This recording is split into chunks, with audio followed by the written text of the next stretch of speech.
Aqui é a professora Carla Albuquerque. Essa aula, né, ela é direcionada para os alunos do 9º ano. Então, vamos lá. Gente, como o módulo do pré-médio, nós temos aí o módulo 1 para a biologia, e esse módulo que a gente já viu dentro dele, né? O módulo tem como título Vida e Biosfera. Então, nós já vimos aí fundamentos e pensamento científico, a gente viu as etapas do método científico, essa comunicação científica, a biologia como ciência, o que é a vida, né? Os níveis de organização biológica, as características dos seres vivos, a origem do universo, do sistema solar, a origem da Terra e como surgiu a vida na Terra. E foi bem aqui que nós paramos, né? A gente deu uma primeira introdução aí sobre uma teoria que vingou por muito tempo, né? E que hoje a gente sabe que ela não é mais válida, mas para a sua época ela perdurou e foi muito bem aceita. Então, aqui nós paramos. Em outro momento, a gente faz uma aulazinha também, começando aqui da teoria da biogênese e biogênese e os seus experimentos. Tá, então, só para deixar claro, aí hoje nós vamos fazer uma retomada do que já foi visto no módulo. Então, essa aula é uma aula revisional, ok? Ficou claro, né? Então, vamos iniciar. Primeiro slide, nós vamos falar sobre o pensamento científico. Gente, a gente já falou bastante, né, sobre o pensamento científico em sala de aula. Nós vimos que toda a ciência ela é baseada em método científico.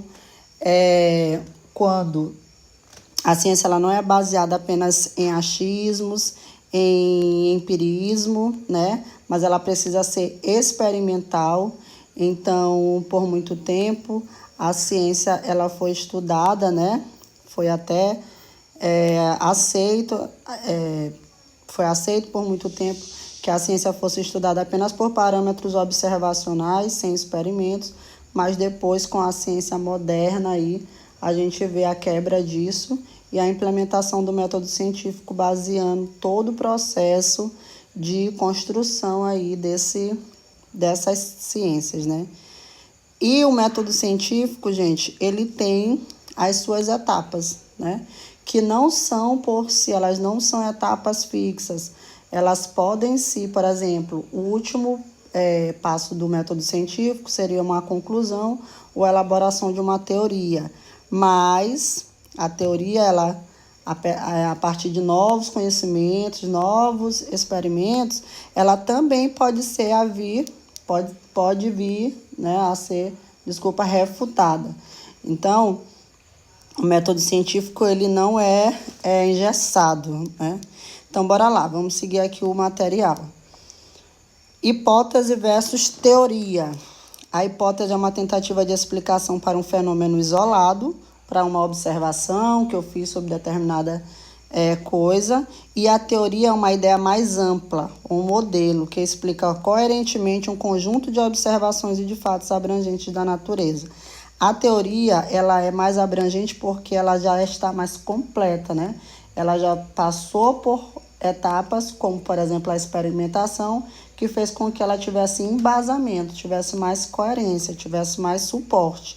E, por isso, é denominada de teoria. A hipótese não. É um levantamento, né, de um questionamento, de uma hipótese, dentro de uma observação que foi feita, mas que ainda não tem uma comprovação. Vamos seguir. Então, o procedimento hipotético dedutivo é feito, né, baseado nas etapas do método científico. A observação, levantamento de questionamentos e hipóteses, experimentação e conclusão, né?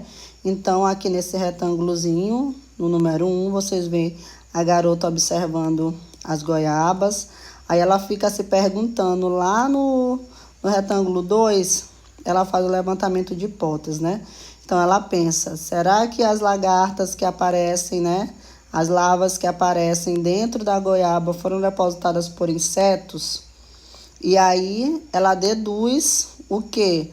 Ela pensa num experimento. Se eu colocar um plástico em uma das goiabas, eu vou impedir o contato desses insetos com essa goiaba e assim eu vou conseguir comprovar isso que eu estou falando, se é verdade ou não. Então, eu vou ter um grupo que eu vou chamar de grupo experimental e o outro grupo é o grupo controle, tá? O que é o grupo experimental e o grupo controle, professor? O grupo experimental é o que está sendo submetido ao experimento, ok? E o grupo controle, ele não vai estar submetido ao experimento, mas ele vai estar participando ali da interação daquele ambiente, como por exemplo aqui na imagem, né? Então ele faz o controle para saber se o experimento ele realmente é válido. Nesse caso, ele vai controlar se o uso desse saco realmente influenciou ou não para que essas larvas aparecessem nas goiabas, ok? Aí lá no retângulo 4, nós temos o experimento já sendo aplicado, né?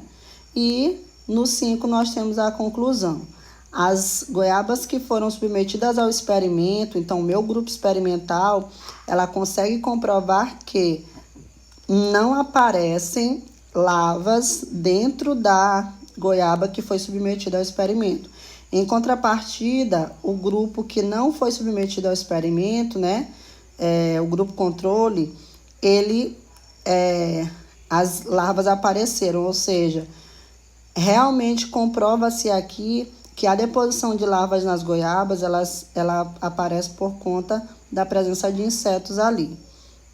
Então, essa observação, levantamento de hipóteses, questionamento, experimento e a conclusão é extremamente importante e necessário para que a gente faça a construção aí de teorias. Esse exemplo aqui é um exemplo bem simples, tá? Mas todo e qualquer experimento, ele é feito assim, né? É preciso, toda e qualquer teoria, ela é elaborada a partir de experimentos. A gente pode aproveitar aqui para citar o próprio tratamento contra o Covid-19, né? Que nós estamos vendo aí a pandemia dessa doença. O que eles têm feito? Eles têm feito experimentos, né, com medicamentos que já existem, com pessoas... Algumas pessoas estão usando placebo e outras pessoas estão usando remédios. Esse remédio que já existe para combater outras doenças. Professor, o que é o placebo? O placebo é um medicamento que ele não tem princípio ativo. Né? É uma droga que não tem princípio ativo. É só para aquelas pessoas estarem submetidas ao experimento como grupo controle, para saber se realmente... O que fez efeito no resultado, né? O resultado final do meu experimento, se foi realmente o remédio que está sendo introduzido no grupo experimental, que é o remédio que está sendo testado, ou se foram outros, sei lá, influências do ambiente ou da vida da pessoa que fizeram com que ela se recuperasse, tá? Então, está sendo feito esse tratamento, inclusive com o medicamento que foi utilizado para... o tratamento do ebola. E há pouco tempo também saiu já aí na mídia um medicamento que está sendo utilizado para fazer esses testes, que é um medicamento utilizado pelos doentes de malária e algumas doenças autoimunes, como por exemplo o lúpus, né? Então, é um exemplo prático, né? Um exemplo do que a gente está vivendo agora. Eles fazendo vários experimentos, seguindo o processo do método científico para chegar a uma conclusão, uma teoria, né? E uma conclusão agora que para a gente é extremamente importante nessa realidade que a gente está vivendo, um medicamento que combata aí o Covid-19, tá? Vamos avançar. Além disso, a comunicação científica ela é muito importante. Por quê? Porque essas publicações elas precisam ser lançadas em jornais e revistas sobre ciência. Para quê? Para que todos os cientistas eles tenham acesso àquela informação que foi descoberta, eles possam fazer novos testes que possam ou contribuir também para outras pesquisas, né? Ou conseguirem dizer, não, essa tua pesquisa ela está errada, né? Houve bem aqui um erro e você reformula lá a sua teoria, ou então conseguir comprovar ainda mais que o que você falou está realmente correto. Então, as publicações, essa comunicação entre os meios científicos é extremamente importante. E voltando ao que a gente falou ainda agora, inclusive por isso nós temos a oportunidade agora de fazer essa experimentação e testar resultados de outras, né, de um remédio, por exemplo, que combate uma outra doença e agora está sendo aplicado também para o tratamento do Covid-19. Por quê? Porque sabe-se aonde esse remédio atua, sabe-se como ele atua, porque, né, claro, né, essas informações elas foram distribuídas nos artigos científicos e aí tendo esse acesso à comunidade científica, eles conseguem se comunicar mundialmente, né? E isso é muito interessante. A biologia como ciência. Aí a gente começa a falar sobre a nossa querida biologia, né? Vocês estão no 9º ano, é o primeiro contato que vocês estão tendo com a disciplina. Então, pela etimologia da palavra, a gente já sabe que bio significa vida e logia, estudo. A biologia é o ramo das ciências naturais que estuda todos os seres vivos. E o conhecimento da biologia é fundamental para buscarmos soluções para grandes desafios da humanidade, como a preservação dos meios ambientes naturais da Terra, entre outras coisas também, né, gente? E aí a gente entra naquela perguntinha, o que é a vida, né? E quando a gente fala sobre definições de vidas formuladas, né? Até hoje, nenhuma definição foi plenamente satisfatória. Como a vida tem vários traços distintivos em diferentes níveis, as definições criadas são longas e complexas, tentando abranger todas ou a maioria de suas características fundamentais. Vamos esclarecer aqui. Gente, o conceito, né, subjetivo de vida, a gente poderia citar aqui várias coisas, mas lembrando que nós estamos falando do conceito biológico. E aí, para resolver esse impasse de termos um conceito formulado sobre o que seria a vida, a biologia se trata desse conceito de vida se referindo a características. Então, quando eu caracterizo um ser vivo e diferencio, por exemplo, uma cadeira, né, de um humano, de uma planta, então eu consigo observar ali características que são inatas de seres vivos e que não estão presentes em seres não vivos.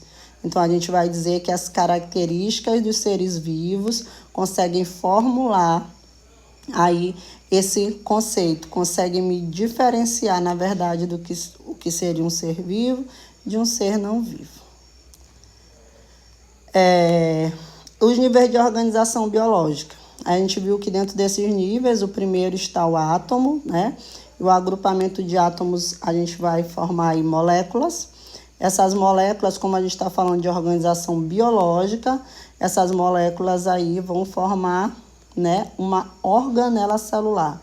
Professora, a organização de moléculas não forma uma substância, mas como eu estou falando de biologia, eu vou falar aí da formação do meu elemento básico para a vida, né? Unidade funcional da vida. E antes de falar dela, que seria a célula, eu vou falar dos seus pequenos órgãos, entre aspas, né? Que são as organelas celulares, que têm funções específicas dentro da célula. Então, molécula, organela, e aí eu posso citar vários exemplos de organelas celulares, como, por exemplo, o ribossoma, a mitocôndria, o retículo endoplasmático. A gente vai estudar isso mais lá na frente, tá? E o conjunto de todas essas organelas e suas funções vai formar aí a nossa querida célula. E a célula, como a gente já disse, é a unidade funcional da vida, tá? Células que tenham funções específicas reunidas em determinado local ou parte do corpo vão formar tecidos. Esses tecidos também, né, com funções específicas, vão formar os órgãos. Esses órgãos, um conjunto de órgãos trabalhando em uma função, como por exemplo, vários órgãos juntos, vamos citar aqui, vários órgãos juntos formam um sistema. E esse sistema, vamos citar um sistema, o sistema respiratório. Quais são os órgãos, professora, que fariam parte, então, desse sistema? Aí nós teríamos nariz, narinas, laringe, faringe, traqueia, brônquio, bronquíolo, alvéolo, nossos queridos pulmões. Então, o conjunto de órgãos vai formar os sistemas formam o organismo, né? E aí a gente vai começar um pouquinho de conceitos também ecológicos. Organismos, né? Organismos da mesma espécie vivendo em determinado local formam uma população. Então, organismos, para ser população, precisa ser da mesma espécie. Muito bem. E o conjunto de várias populações vai formar uma comunidade biológica, ou seja, a principal diferença de comunidade para população. População, mesma espécie, e comunidade, várias espécies diferentes vivendo em determinado ambiente. Essas comunidades vão formar os ecossistemas, e aí os ecossistemas a gente vai ter como definição um conjunto de fatores bióticos e abióticos que interagem em determinado ambiente.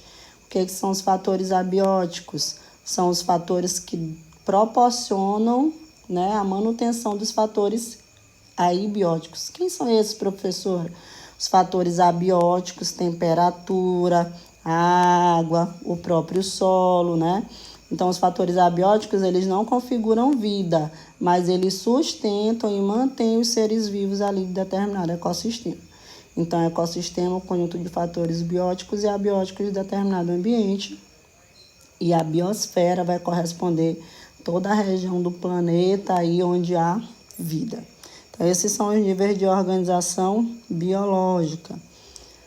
Aí vamos lá para aquelas características dos seres vivos que a gente falou ali quando nós vimos os conceitos ou tentamos elaborar um conceito de vida. E a gente viu que o conceito de vida, ele não é tão fácil de ser montado, mas ao pegarmos as características dos seres vivos, a gente consegue fazer essa diferenciação de um ser vivo para um ser não vivo. Primeira característica, composição química típica ou complexa, né, dos seres vivos. E aí eu sempre dou um macetezinho para vocês dos CHOMPs, né? O carbono, hidrogênio, oxigênio, nitrogênio, fósforo e enxofre, que se unem quimicamente formando aí as moléculas orgânicas. Então, na composição típica da matéria viva vão predominar aí esses elementos. Organização celular, professor, o que é isso? Gente, todo e qualquer ser vivo, ele precisa ter célula. Por isso que ainda não existe aí um consenso dentro do meio científico para enquadrar o vírus como ser vivo, visto que ele é acelular. Na verdade, ele só vai apresentar características de ser vivo quando ele estiver aí parasitando uma célula, porque ele é um parasita obrigatório intracelular, ou seja, ele parasita, vive dentro das células. Se ele estiver fora das células, ele não tem característica de ser vivo. Então, todo ser vivo tem organização celular. E essa organização pode ser, né, configurada como um organismo unicelular, quando ele tem uma única célula, ou multi ou pluri, né, celular, quando tem várias células. Aqui também a organização celular, a gente pode aproveitar para falar sobre as células eucariontes e procariontes. Célula eucarionte, eu significa verdade. Então, célula eucarionte são células que já têm ali a carioteca, tem um núcleo organizado, né? Uma membrana que envolve o material genético. Enquanto que as células procarióticas são células primitivas e que elas já não têm esse núcleo organizado. O material genético fica disponível diretamente no citoplasma da célula e eles são formados por uma única molécula de DNA circular, tá? Então, sobre a organização celular, é importante a gente falar sobre essas características. Lembrar, né, na verdade. Metabolismo. Gente, o metabolismo, ele é caracterizado como toda e qualquer reação química que acontece dentro do corpo do ser vivo. E aí a gente podia citar os próprios processos de respiração, de digestão, de excreção, a fotossíntese, se nós estivéssemos falando de plantas. Então, as reações químicas que acontecem dentro do corpo de um ser vivo e que mantém esse ser vivo, né? Vivo, é caracterizado como metabolismo. Vamos para a próxima característica, reação e movimento. Todo ser vivo é capaz de ter reações a determinados estímulos e movimentação. Professora, mas as plantas se movimentam, os poríferos se movimentam. Aí nós vamos falar que movimento é diferente de locomoção. Então, nem todos os seres vivos se locomovem, tá? Mas todos os seres vivos, eles podem apresentar determinados tipos de movimentos. Mas esse assunto a gente vai ver depois, mas fiquem atentos a isso. Reação a estímulos, tá? Perceber o que está ao redor, reagir a diferentes estímulos, né? Isso aí é nato dos seres vivos. Crescimento. Todos os seres vivos crescem, isto é, aumentam de tamanho e em quantidade de matéria viva. Esse crescimento sempre ocorre com a produção de novas moléculas orgânicas por meio do metabolismo celular. Então, uns apresentam um crescimento mais expressivo e outros menos, tá? Como, por exemplo, os organismos unicelulares. Reprodução é uma das características mais marcantes, né, dos seres vivos, consiste no processo de produção de descendentes semelhantes ao genitor, perpetuando assim a espécie. Então, nós vimos em sala de aula 2 tipos de reprodução, né, que é a reprodução sexuada, onde garante a variabilidade genética e não somente a produção de gametas, é importante falar isso, e a reprodução assexuada, onde nós não temos variabilidade genética, onde nós temos aí a produção de clones, né? E aí a gente não consegue ter variabilidade genética na reprodução assexuada. Próxima característica, hereditariedade, é quando os genitores transmitem aos seus descendentes as informações aí genéticas, ok? Variabilidade genética, seleção natural e adaptação. Aqui eu também poderia chamar esse tópico de evolução, tá? Os seres vivos de uma espécie apresentam pequenas variações em seu material genético e essa variação, ela é determinada por conta e o que é essa variação, né? É a própria variabilidade genética, que podem favorecer a sobrevivência e a reprodução em determinado ambiente. Gente, na natureza, mesmo organismos monóicos, ou seja, hermafroditas, onde tem um organismo produzindo os 2 tipos de gametas, mesmo esses não têm interesse em fazer autofecundação. Por quê, professora? Porque a autofecundação ela não garante variabilidade genética. Então, em uma condição desfavorável no ambiente, essa condição ela seria desfavorável para todos.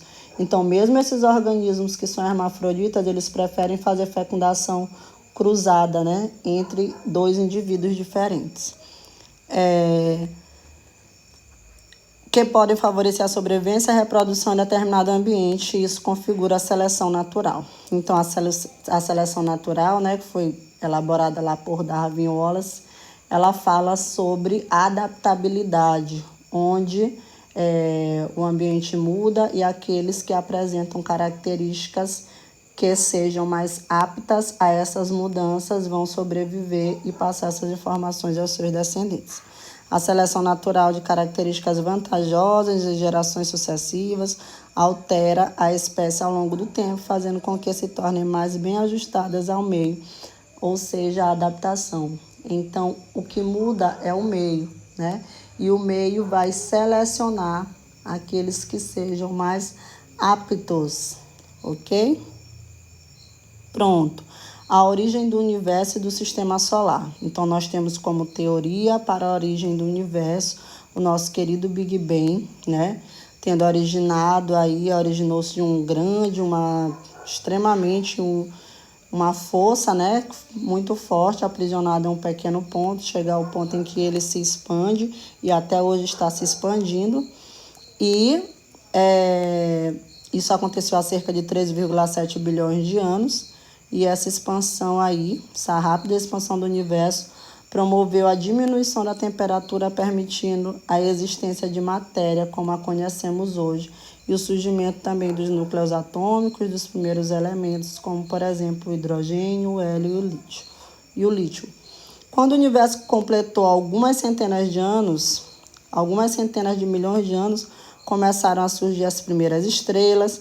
Ao mesmo tempo, a atração gravitacional levou à formação de conjuntos de estrelas e de matéria cósmica às primeiras galáxias, né? E aí formou-se as primeiras galáxias. O sistema solar surgiu há cerca de 4,6 bilhões de anos, a partir de uma nebulosa presente na Via Láctea, ao mesmo tempo que o Sol se formava no centro da nebulosa.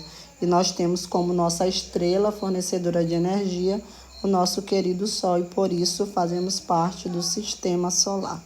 Então, daqui a gente tem como principais informações o Big Bang, dando origem a todo o universo há cerca de 13,7 bilhões de anos, né? E o sistema solar surgindo há cerca de 4,6 bilhões de anos. E a origem da Terra, meus amores. Então, evidências científicas sugerem aí que o planeta Terra formou-se entre 4,6 e 4,5 bilhões de anos atrás, né? A atmosfera, a informação, era uma atmosfera constituída de alguns gases, né? Como o metano, o gás carbônico, o nitrogênio, vapor de água, hidrogênio, né? Esses gases, inclusive, vão fazer parte de uma teoria que é a teoria da evolução química, quando nós estivermos falando de surgimento dos primeiros seres vivos. E aí, a partir de determinado momento, a superfície da Terra já havia esfriado o suficiente para que a água líquida pudesse se acumular em depressões da crosta terrestre, formando imensas áreas alagadas, precursoras aí dos oceanos. E é bem aqui que a gente conclui essa aula, né? E aí, na nossa próxima aula, a gente vai falar sobre a origem agora da vida, né? Como teria surgido a vida na Terra. Vamos falar de algumas teorias que perduraram aí por algum tempo, mas para hoje é só. A gente termina aqui em Origem da Terra, nesse revisional. Eu espero que tenha ajudado vocês. Um beijinho